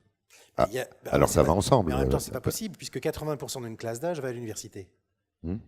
Voilà. Donc, c'est vrai que quand vous allez à l'université d'Evry, ce qui reste de la bibliothèque, c'est un truc de plein pied avec des tables, quoi. Voilà. Donc là, on a résorbé le truc complètement. C'est un des espaces modulables. Alors là, on dit que c'est bibliothèque, mais ça pourrait être cantine. Bon. Je me demande s'il y a quand même beaucoup de gens qui fréquentent des bibliothèques spécialisées. Celle qui est ici, par exemple, qui est extraordinaire. Parce qu'on est, on est dans enfin, une partie du mouvement culturel dans lequel on vit, effectivement, est un peu décevant parce qu'il va trop vite, mais on est aussi dans des possibilités d'approfondissement absolument exceptionnelles. La fascination pour la figure de l'archive, par exemple, qui transite d'abord par l'art contemporain et qui rentre maintenant comme étant une question de plein pied pour les architectes. Et d'une certaine manière, votre livre, il s'inscrit là-dedans. Vous créez une archive autour d'une œuvre. Une archive, ça a besoin d'un espace pour ça. Donc, moi j'ai l'impression que par exemple, les meilleurs bâtiments architecturaux autour du livre, ils ont plutôt été autour des archives que autour des bibliothèques à partir de la fin des années 90. Oui, non, effectivement, les médiathèques, parce que c'est bien d'elles dont on parle, elles ont une période de vie très courte. Elles apparaissent dans les années 80, fin des années 80, et aujourd'hui, c'est toi qui le disais, les bateaux ne vont plus au port. Donc, c'est le numérique qui a Hein changé, c'est le numérique qui a changé les choses, le fait qu'on puisse envoyer des fichiers son ou images par Internet. Ça joue parce qu'effectivement, comme on disait, le travail de recherche en bibliothèque, il peut se faire, sauf sur certains sujets, à travers un ordinateur chez soi. Mais non, je pense que moi, c'est l'image. Parce que le passage par le primat de l'image sur le texte, à mon avis, est un phénomène de civilisation effrayant. Enfin, effrayant de nouveauté, de danger, mais peut-être aussi de grand bonheur. Hein. Mais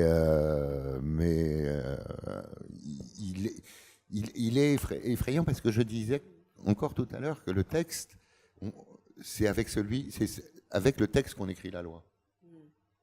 Oui. Et une société sans loi, Ouais. c'est assez J'ai embêtant. l'impression que ça cause, ouais. Je pense pas que la médiathèque soit un sujet mort. On l'appelle comme on veut, mais au contraire, c'est vraiment le sujet actuel qui motive tant pour les collectivités locales que dans les universités. C'est tous les jours, quoi. C'est un sujet qui est repris. Là, Je précise qu'elle est programmiste. Je sors du jury de la BPI. Ils étaient à fond dans une idée de la médiathèque. Il fallait changer. Ils veulent toujours y réfléchir. Ils écrivent des tonnes de pages sur leur bibliothèque. Non, je crois que c'est pas du tout mort. C'est au contraire le sujet d'actualité et le sujet dans lequel espèrent notamment tous les élus pour créer du lien social. Et ça marche, qui plus est. Enfin, ça marche très, très, très bien. Mais la question, est-ce que c'est pas de créer un lieu physique? Si, c'est le lieu physique. Oui, mais c'est ce lieu de... Peu importe le flacon. Quoi. Voilà, autour du livre. Autour du livre. Autour du livre, de la langue, du parler, Oui, mais maintenant, c'est beaucoup plus que le livre. Il y a des expositions dans le hall, il y a des animations, mais ça a il y a des existé. jeunes qui viennent travailler. Mais je crois que ça a toujours existé en réalité. Cette mixité des usages dans la bibliothèque, ça existe. Je crois qu'au fond, ce qu'on soulignait, c'est qu'on n'en a pas beaucoup en tête qui était correct. On n'a pas beaucoup d'exemples en tête de médiathèques dont on a envie de parler. Oh, mais non. C'est pas grave, mais... Justement, quand on a fait notre petit travail avec Françoise pour regarder les cas, voilà, on a comme ça un soir, on était sur l'ordinateur, on a regardé les villes autour de Paris, première couronne, deuxième couronne et médiathèque. Je veux dire, il y a quand même 20-25 projets de bonne qualité, voire excellents. Je pense à la Qui ont médiathèque de Bourg-la-Reine, qui ont moins de 10 extraordinaire. ans, hein. Celle de Bourg-la-Reine, formidable, un vrai chef-d'œuvre. Et je trouve que dans tous les projets urbains sur lesquels je travaille, franchement, il y a une correspondance entre le programme de la médiathèque et puis les maires qui s'investissent beaucoup. Et il y a des médiathèques dans tous les projets. Et ils imaginent ça comme un lieu qui va être un lieu entre les petits-enfants, les personnes âgées. Il y a du lien social, il y a du lien urbain, il y a de l'architecture, il y a de la vitrine. Ils sont en général un goût épouvantable, les maires, parfois, dans certaines banlieues ou dans certaines villes. Et là, pour la médiathèque, ils sont prêts à faire un concours d'archi et prendre un truc très contemporain. Je veux dire, Pascal Guédot, au Bourg-la-Reine, elle a fait un projet vraiment très contemporain, magnifique. Et franchement, les élus, ils n'ont pas forcément ce goût-là pour d'autres bâtiments de logement à côté. Voilà, donc c'est même étonnant que ce programme cristallise autant, je trouve, d'intention et d'attention. Je trouve que le nom est très bien choisi, médiathèque. Et parce que dans ce cas-là, l'architecture est considérée comme un média. Oui. Oui, je trouve ça tout à fait désolant pour l'architecture. Mais c'est peut-être parce que ça marche, peut-être parce que ça répond à des besoins. Ça répond à des besoins. Hein. On a parlé de la question du troisième lieu, cette notion qui est née à la fin du siècle dernier, qui finalement vise à proposer aux gens, qu'ils soient des lycéens, des universitaires, c'est un peu à part la bibliothèque universitaire, mais effectivement des personnes âgées, des chômeurs, des gens et les gens qui viennent là, qui ne savent pas où aller ailleurs, et c'est pas au bureau, c'est pas le boulot, c'est pas le boulot, c'est pas la maison, c'est pas le café, voilà. Et c'est un lieu où on se retrouve. On se retrouve pas, on peut être dans la solitude, mais il y a aussi des gens et on peut aussi se retrouver. Et les médiathèques aujourd'hui marchent très bien. Moi, j'ai visité par hasard celle de Dominique Lyon à Orléans que je n'avais jamais vue. Elle propose une diversité d'espaces, de rapport au livre, de rapport au disque, de rapport à l'image, et même au sein du livre, de diversité d'espaces qui correspond à des gens qui ont des besoins différents et des envies différentes à des moments différents. Et ça marche, c'est très vivant. Et je suis tout à fait aussi optimiste sur l'avenir de ça. Alors c'est vrai que l'espace de la bibliothèque, et je suis d'accord avec vous, c'est que elle a besoin d'un vrai espace. C'est pas un hangar dans lequel on peut faire une cafétéria. Et moi, ce que j'avais été un peu déçue par la visite que nous avons faite avec Françoise, c'était un peu la banalisation, malgré tout, des espaces de bibliothèque c'était une bibliothèque universitaire, donc on a visité. Hein, qui était inséré, c'était quelques niveaux insérés dans un bâtiment. Je pense que le rapport au livre nécessite des vrais espaces et qui peuvent très bien cohabiter dans un bâtiment qui propose d'autres formes spatiales, plus adaptées à du travail en groupe, à tout ce qu'on peut imaginer. On est gêné parce qu'il y a eu un glissement sémantique parfaitement conscient et organisé, en faisant passer de bibliothèque à médiathèque, en disant, ben oui, on va ouvrir, etc., tout un champ. En fait, en même temps, on s'est dit, on va réussir à aller chercher des gens qui ne lisent pas, et qu'on va essayer d'attirer par d'autres médias vers le livre. Tout ça, ça fait partie de ce que Sloterdijk raconte sur la domestication des sociétés du nombreux, quoi. Hein, et c'est là que j'y vois pas malice, parce que j'imagine bien que si j'allais à Saint-Gall au XIIe siècle, le père abbé, il m'aurait conseillé mes lectures, je pense. Hein, mais j'aurais été quand même seul avec le bouquin. Alors que là, on est dans de la manipulation de masse. Mais Rémi, non, je pense que tu caricatures largement. Pourquoi il faudrait utiliser l'image pour amener les gens au livre? Et si apprendre à lire les images, c'était pas aussi important aujourd'hui que d'apprendre à lire des livres, pourquoi banaliser ce travail qui est quand même formidable, qui est fait depuis des décennies? Mais le texte reste, le rapport au livre reste le même et les espaces sont là pour le montrer. Tu as des bibliothèques. Non, on le voit nous-mêmes dans nos comportements. On allume l'ordinateur plus facilement qu'on ouvre le livre à la maison. Oui, ça c'est vrai. Et même paradoxalement, on arrive à lire sur l'ordinateur des livres qu'on a en papier à côté. Hein? Donc, La dernière chose que je voulais dire, c'était que quelle que soit la génération, aujourd'hui les gens souffrent de manque de relations, d'échanges. Mes étudiants qui ont entre 23 et 25 ans veulent faire tous comme sujet de diplôme un lieu où les gens se rencontrent. C'est hallucinant. Moi, ça m'a atterrée. Et tous convergent vers ça. C'est-à-dire qu'eux, à leur âge, souffrent du manque de lieux où on se rencontre. Et on parle à des personnes plus âgées, c'est la même chose. On est sur des sites de rencontres, on est sur des marchés. Et la bibliothèque, en fait, ces lieux-là, moi, le mot médiathèque, je l'aime pas, mais cette bibliothèque, appelons-la comme on veut, correspondent à ça aujourd'hui. Cette demande, elle est là.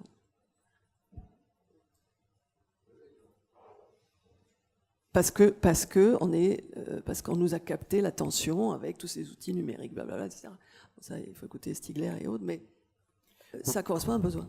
Moi, je répondrai en toute franchise. Je pense que c'est une typologie de programme paresseuse, la médiathèque, et je pense que je connais que des lieux plus intéressants que celle qui s'appelle médiathèque. Voilà, c'est ça que je voulais dire, je ne lâcherai pas. Par contre, c'est-à-dire qu'il y a 1000 autres lieux où il se passe des choses plus excitantes, quoi. Médiathèque, je m'endors déjà, quoi. Alors, par contre, le rapport au livre, etc., c'est quand même un autre destin que celui de notre débat. On voit bien que dans des sociétés de masse, il y a des niches partout. Donc en réalité, on n'a plus le droit de se plaindre, parce que toutes les niches qui correspondent à nos goûts sont accessibles. Donc, on voit bien d'ailleurs que la musique contemporaine qui était en train de crever revient par des biais complètement inattendus qui sont ceux de la pratique instrumentale. On voit que le livre, dont je vous parlais tout à l'heure, ce rapport à l'objet livre qui est en train de disparaître, mais au moment même où on dit qu'il est en train de disparaître, il y a des éditeurs qui apparaissent et qui veulent relancer ce rapport au livre. Souvenez-vous de ce qui s'est passé avec le vinyle. Bien sûr, on n'est plus tous des amateurs de vinyle. Mais aujourd'hui, quand vous allez chez quelqu'un qui écoute vraiment de la musique, comme par hasard, il l'écoute en utilisant ses vinyles. Donc, il y a une infinie gradation, finalement, des possibles dans le rapport aux superpositions. Et peut-être que les bibliothèques de Pierre Réboulet ne seront plus des bibliothèques au sens où lui les avait entendues assez vite, mais auront un rôle non moins important, si ce n'est plus important. Et inversement, moi je serais ravi de réhabiliter des médiathèques pour en faire des lieux plus intéressants. Voilà. Oui. Alors, des bibliothèques très modestes d'ailleurs, Ouais, il y en a partout. Oui. Mais elles sont ouvertes une journée par semaine. Ah. Vous ne saviez pas. Figurez-vous qu'il n'y a pas de budget. Alors, autrement dit, alors vous prenez le journal, alors un jour il faut aller à X kilomètres pour la bibliothèque. C'est catastrophique. Alors c'est plus un problème, c'est un problème de... Comment dire, je suis tout à fait d'accord qu'il faut... Pardon, faire la bibliothèque seule. Je suis une archi... défend, je ne sais pas comment on dit, enfin, j'adore ce qu'a fait Pierre Riboulet. Limoges, il n'y a rien de plus beau, mais quand même, c'est une grande ville. Moi, j'habite dans le Cotentin, je peux vous garantir, prenez les journaux, on annonce les ouvertures de bibliothèques et médiathèques. C'est affolant. C'est fermé pratiquement 90% du temps. Et ça, c'est la loi du nombre. Parce que une bibliothèque, c'est un fonds et c'est des bibliothécaires. Le fonds, bon, il a été fait une fois pour toutes, mais les bibliothécaires, il faut les payer. Donc, ce que raconte Madame, c'est qu'il n'y a pas assez de fréquentation en termes de masse suffisante pour faire fonctionner les bibliothèques. C'est pour ça qu'on créera des logements étudiants au-dessus des bibliothèques de Pierre Riboulet pour loger des gens qui feront tourner la bibliothèque. Ouais. Non, voilà. C'est pas foutu. Ça va s'arranger. Donc, je vous propose qu'on conclue. Je voulais juste dire un truc en un mot. C'était très intéressant ce que vous avez dit sur les horaires, parce que historiquement, dans les théories de la ville, ce sont les bibliothèques qui, les premières, ont cassé le mur des 20 heures. C'est pas les musées, c'est les bibliothèques qui ont les premières comprises qu'elles avaient un public jusqu'à 10 heures, voire jusqu'à minuit, voire jusqu'à 2 heures. Et on a aujourd'hui des bibliothèques aux États-Unis, en Scandinavie, qui ne ferment plus, ou qui ferment le matin. À propos de loi du nombre, quitte à être jusqu'au boutiste sur la loi du nombre, eh ben, les gens sont disponibles plutôt en horaire tardif. Voilà. Donc c'est des équipements qui nous font quand même bouger. Oui. Oui. Oui. Oui. Alors, je vous Justement, à remercie, propos de M. madame. Macron, il Justement, annonce on va- 400 bibliothèques Oui. à dessiner dans la semaine. Macron a dit ça, oui. Non, il l'a pas dit. C'est qui? C'est sa rivale?